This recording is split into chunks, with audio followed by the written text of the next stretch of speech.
dear beloved, Boss Mike Cervera.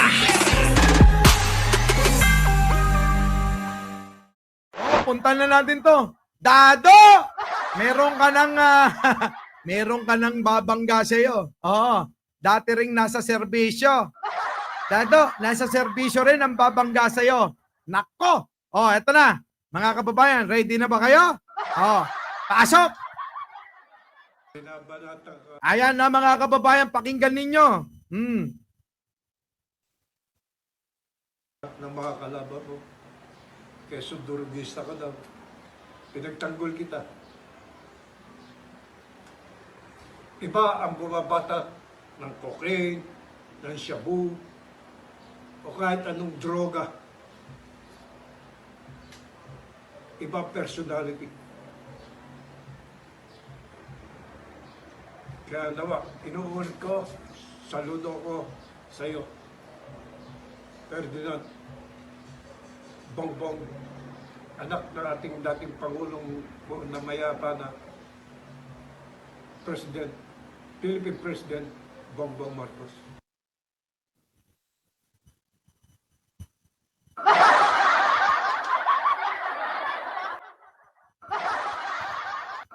Ayan, mga kababayan, narinig ninyo ha. Oo, mahina, no? Mahina.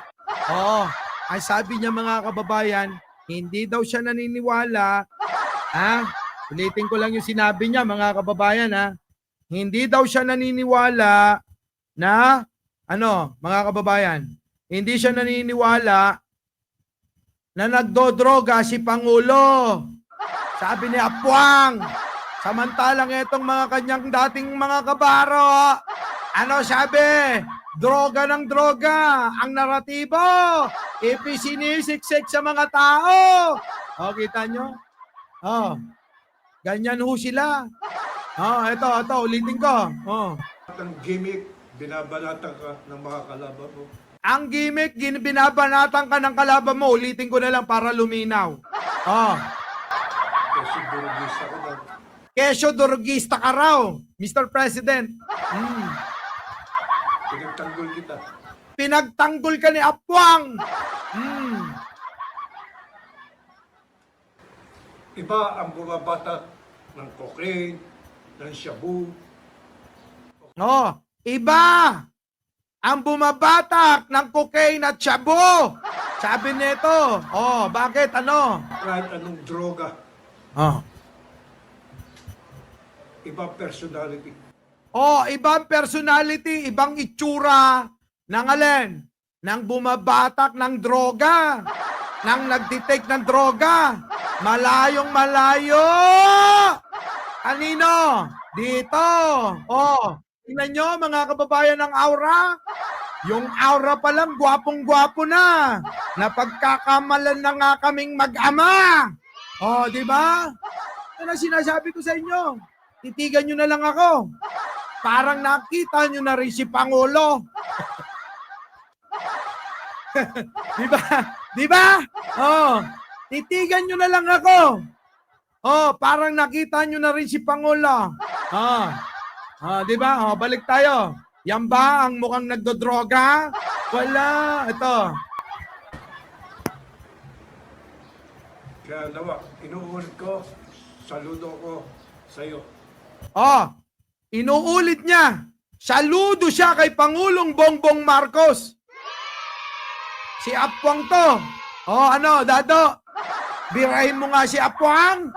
Sumasaludo kay Pangulong Bongbong Marcos. Nakatulad namin. Oy, Dado! Sabi ni Apwang, sumasaludo kay Pangulong Bongbong Marcos, katulad namin, Patay ka. Wala na. Ano na? Apwang tayo. Ferdinand Bongbong, anak ng ating dating Pangulong na mayapa na President, Philippine President Bongbong Marcos. Kita nyo? Yan. Anak ng namayapang, magaling, mahusay, gwapo rin na katulad ko. Walang iba kundi si Ferdinand, Ferdinand Marcos Sr. Yan, mga kababayan. Malupit. Ay, nako. Ayan na. O, ano nakasabi doon sa sombrero? Taksil ka. Malamang ang pinagsasabihan niya si Digunyo. Bakit? Abay, galit na galit ko sa China. Tandaan nyo mga kababayan, si Apwang galit na galit sa China. Bakit? Pinagtatanggol niya, buti pa to, pinagtatanggol niya yung teritoryo natin, ha? Pero yung sila Sara, sila Digong, at mga kagrupo nila, wala kayong maririnig sa kanila. Wala!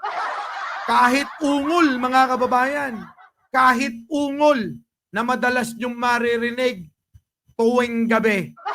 Oo, hindi nyo maririnig yung mga Duterte kahit ungol. Ay?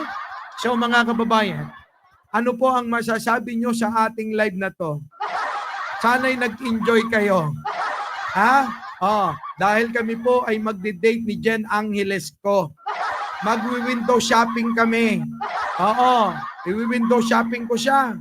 Pero hanggang window lang, ha. Bawal pumasok. Muli, ako po ang inyong lingkod, ang vlogger nyong natutuwa kayo pero ayaw nyo. Wala kayong, hindi kayo nagla-like, hindi kayo nagsishare, hindi rin kayo nagsusubscribe. Pero okay lang yun. Basta mahalaga, nakyukyutan kayo. Muli, ako po ang inyong lingkod, Mike Cervera po, laging nagsasabi, mahalin na po natin ang ating kapwa, ipagdasal po natin ang ating bansa. Our beloved Boss Mike Cervera.